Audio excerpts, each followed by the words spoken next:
Kira-kira apa nih zikir yang akan saya baca ini? Nah, yang pertama tadi saya sampaikan bahwa apa yang harus dilakukan berzikir dengan mengucapkan doa yang seperti ketika kita bertahlil. Apa itu? Subhanallah, Alhamdulillah, atau kalau mau nyambung nggak apa-apa. Subhanallah walhamdulillah wala ilaha illallah wallahu akbar. Itu. Jadi setiap kita berzikir malam itu kita ucapkan itu subhanallah walhamdulillah wala ilaha illallah wallahu akbar. 4 kalimat ini yang saya kira ini adalah pamungkas dari zikir itu, ya. Jadi terus apalagi Mbak Mas Rifa, udah kehabisan nih.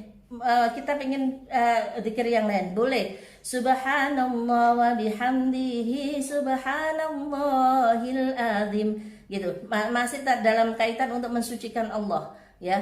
Ini dalam rangka apa? Untuk mendekatkan atau mencas keimanan kita, ya. Untuk mentauhidkan pikiran-pikiran kita, ya. Jadi apa yang penting duduk manis, cari pojokan ya, untuk jadikan mihrab. Modalnya cuma permadani kecil sama tasbih. Udah baca itu tadi. Baca apa? Bacanya tadi bisa tadi, tapi kalau mau simple ya baca la ilaha illallah yang paling banyak, ya. La ilaha illallah paling banyak, ya, di situ. Nah, ini di situ disebutkan di la ilaha illallah itu juga ada pujian. Kita tetapkan karena di la ilaha illallah saat kita mengatakan tidak ada Tuhan selain Allah, sesungguhnya itu kita telah menetapkan bahwa satu-satunya Allah yang disembah itu, ya, yang satu-satunya hanya Allah lah yang disembah, begitu. Karena itu pujian itu hanya patut untuk Allah, begitu. Nah, yang ketiga tadi kan Allahu Akbar, udah mencakup kalimat Allahu Akbar atau kebesaran Allah, mengagungkan Allah, ya, gitu.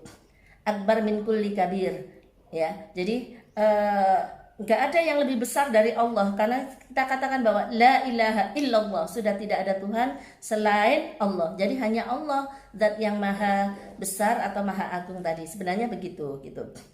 Sahabat-sahabat yang saya cintai, sahabat IG yang dimuliakan oleh Allah. Jadi tadi ya sudah tahu ya sebenarnya. Yang pertama kalau mau ngurut nggak apa-apa. Jadi tadi subhanallah walhamdulillah wala ilaha illallah wallahu akbar, ya. Kemudian subhanallah wa bihamdihi subhanallahil azim, subhanallah wa bihamdihi subhanallahil azim. Diulang-ulang berapa kali, dihitung aja itu hitungannya. Baru kemudian la ilaha illallah, la ilaha illallah, la ilaha illallah, la ilaha illallah, gitu, ya. Karena apa? Karena ada beberapa hadis juga yang mengatakan ketika orang membaca zikir la ilaha illallah, maka dia itu ada 2 kemungkinan yang dia dapatkan oleh orang itu. Yang pertama, yang jelas dia akan bebas dari neraka. Karena apa? Tidak ada syirik sama sekali ketika kita berzikir bahwa mengatakan tiada Tuhan selain Allah. Jadi ada jaminan untuk masuk surganya Allah. Tapi ada 2 kemungkinannya. Kemungkinannya apa? Masuk langsung tanpa mengalami siksaan, ya, siksaan terlebih dahulu, atau langsung masuk surga tapi ngincipin neraka dulu. Nah, mudah-mudahan kita termasuk yang tadi, langsung masuk surga tanpa harus mengincipin neraka dulu, ya, begitu. Nah, sahabat-sahabat, tadi itu ada di surat Ali Imran, hasbunallah wa ni'mal wakil. Ini, ya, harus yakin tadi, ya. Dan jangan tanya Mbak Mas Tifa, kok nggak dikabulkan? Nah, itu berarti nggak yakin. Kalau tanya nggak dikabulkan, dikabulkan. Pokoknya kita yakin dulu, pasti nanti ada jalan menuju Roma, ya. Apa itu yang di situ yang sahabat-sahabat, di surat Ali Imran ayat 173, bunyinya kan begini, saya bacakan, ya. Bismillahirrahmanirrahim. Alladzina qala lahumun nasu innan nasa qad jama'u lakum fahsyauhum fazadahum imana, ya. Baru ada kalimat wa qalu hasbunallah wa ni'mal wakil. Nah, gitu, ya. Terus langsung hasbunallah wa ni'mal wakil, hasbunallah wa ni'mal wakil, hasbunallah wa ni'mal wakil, hasbunallah wa ni'mal wakil, sampai 450. Boleh nggak dilebihkan biar tambah manjur? Nggak boleh. Karena kalau kita ngaji ke ulama-ulama thorikot itu selalu dia bilang, Mbak Mas Tifa, ini kunci. Kunci itu kalau geriginya 3 harus 3, ya kan? Nggak bisa masuk kuncinya. Kalau lebih nggak bisa, kalau kurang nggak bisa. Jadi harus pas ya. Ini. Jadi baru kalau udah selesai 450, baca lanjutan ayatnya di 174, ditutupnya pakai itu. Fanqalabu binikmatin minallah wa fadlil lam yamsashum su' wattaba'u ridwanallah wallahu dzu fadlin adzim. Nah, ditutup dengan bacaan suratul Fatihah, dimohon hajatnya apa, disebutkan mohon hajatnya ke Allah. Kalau kepepet banget minimal ya seminggu lah wirid itu, jangan sekali doang, masa kunci apa gedruknya itu sekali doang. Jadi diulang-ulang ya, kalau bisa diulang-ulang beberapa kali. Ini diantaranya saya tadi kan bercerita soal bagaimana sih mengisi malam Lailatul Qadar.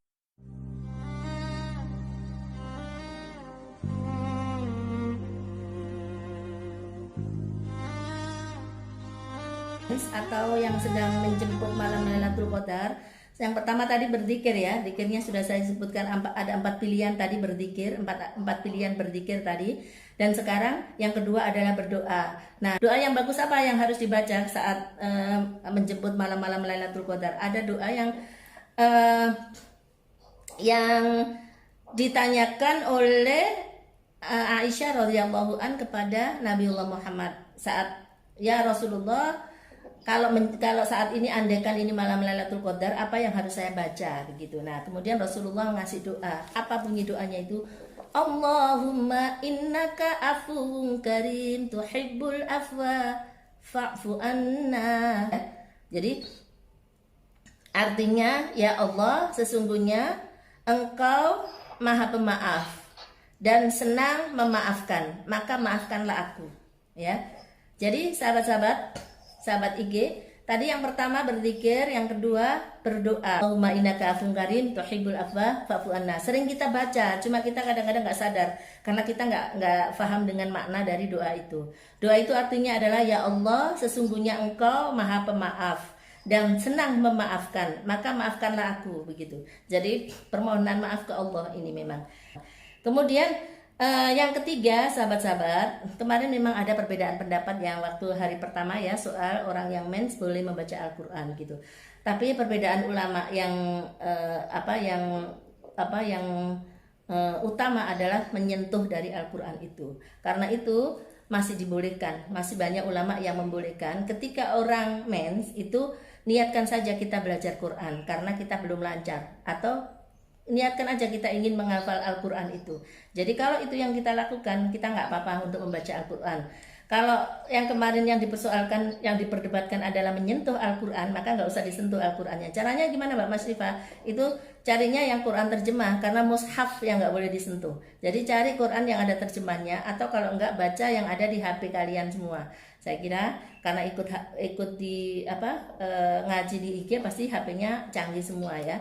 Jadi di situ boleh pakai baca Qurannya di HP yang sudah di download Al-Quran ya, tulisan-tulisan Al-Quran, biar manfaat HP-nya bukan hanya untuk ngerumpi.com tetapi juga untuk ya. Apa itu yang keempat? Yang keempat itu beristighfar, banyak beristighfar kepada Allah. Jadi diharapkan di malam Lailatul Qadar itu kita melakukan penebusan dosa terhadap dosa-dosa kita, karena sayang sekali kalau di malam Lailatul Qadar kemudian kita tidak manfaatkan untuk itu. Jadi tadi yang pertama adalah kita berzikir agar apa? Mensucikan diri dari hal-hal yang selama ini pikiran-pikiran kita yang kecampuran syirik-syirik gitu ya, musyrik gitu ya.